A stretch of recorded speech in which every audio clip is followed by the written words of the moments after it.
In the 14th century, a man named Ibn Khaldun sat in a castle in North Africa and wrote a book that changed the world. It was called the Muqaddimah. He looked at history not as a straight line, but as a circle. He studied the great desert tribes, the Bedouins. He watched them rise from nothing, conquer cities, build empires, can then, inevitably, collapse into dust. He discovered a law of nature that applies to empires, to businesses, and most terrifyingly, to your family. He observed that a dynasty only lasts for 3 generations. The first generation is the builder. They live in the desert. They are hungry. They are tough. They have Asabiyyah, a deep, binding solidarity and discipline. They work hard because they have no choice. They conquer the city. The second generation is the administrator. They saw their father struggle. They respect it. But they live in the palace, not the desert. They are comfortable, but they still remember the hardship. They maintain the wealth. The third generation is the destroyer. They never saw the desert. They were born into silk and gold. They think the wealth is a natural right, like the air they breathe. They have no discipline.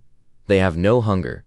They spend the money on luxury, on status, on pleasure. And so, the empire collapses. The cycle resets. The desert takes over the palace again.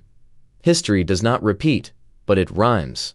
Today, we have a saying for this in the West: shirt sleeves to shirt sleeves in 3 generations. In China, they say, wealth does not pass 3 generations. You are working 60 hours a week. You are sacrificing your health. You are saving every dollar. Why? You tell yourself, I am doing this for my children. I want to give them a better life. I don't want them to suffer like I did. But here is the trap. By removing the struggle, you are removing the very thing that made you strong. You are the Bedouin building the palace. But by giving your children the palace without the desert, you are accidentally creating the generation that will burn it down. You think you are giving them a gift?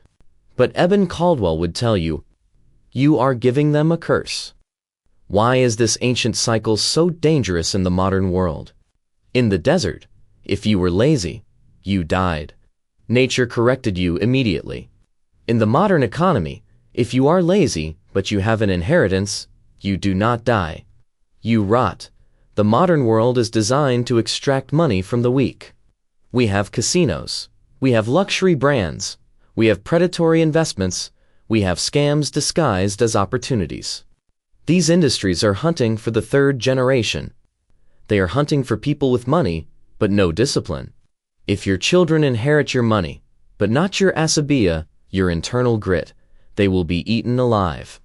I saw this tragedy play out many times in my 35 years in the corporate world. I remember a specific client. Let's call him Mr. Tan. He was a giant of industry. He built a manufacturing empire for nothing. He had calluses on his hands until the day he retired. He sent his son to the best schools in London. He gave his son a credit card with no limit. He bought him a sports car for his 21st birthday. Mr. Tan told me, I want him to have the best. When Mr. Tan passed away, the son took over. Within 5 years, the empire was gone. The son didn't know how to negotiate with suppliers. He didn't know how to manage the workers. He treated the company bank account like a personal wallet. He tried to modernize the business with flashy ideas that failed because he didn't understand the fundamentals. The business was sold for parts.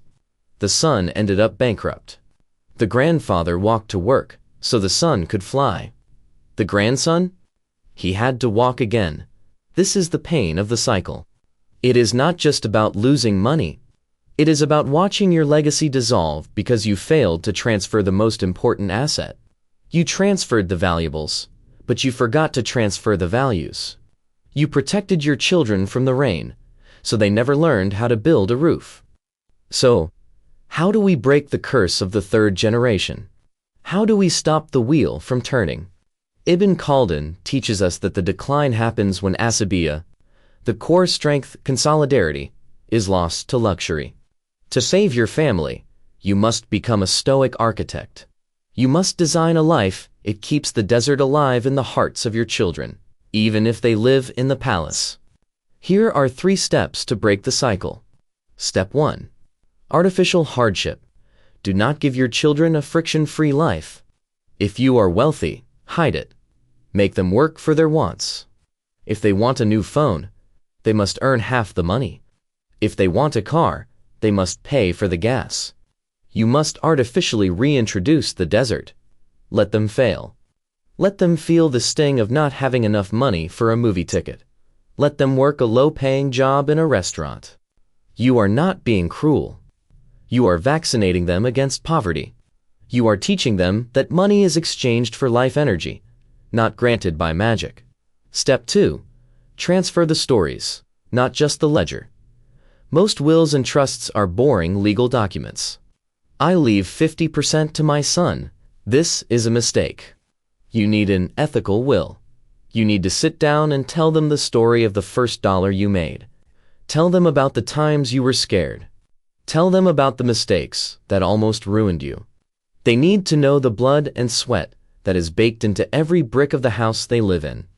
When they understand the sacrifice, they treat the wealth with reverence, not entitlement. Step 3. The Steward Mindset, the Waqf. In Islamic tradition, there is a concept called waqf. It is an endowment. The property does not belong to the individual.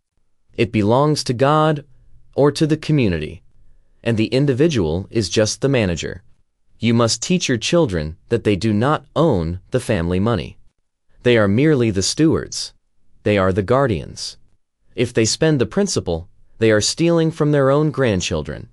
Shift the goal from consumption to preservation. The closing thought. Even Khaldun wrote, "Luxury wears out the soul, and then the body." Your job as a parent is not to make your children's lives easy. Your job is to make your children strong. Do not leave them a mountain of gold and a weak back. Leave them a strong back, and they will build their own mountain. History is waiting to see which generation you will raise.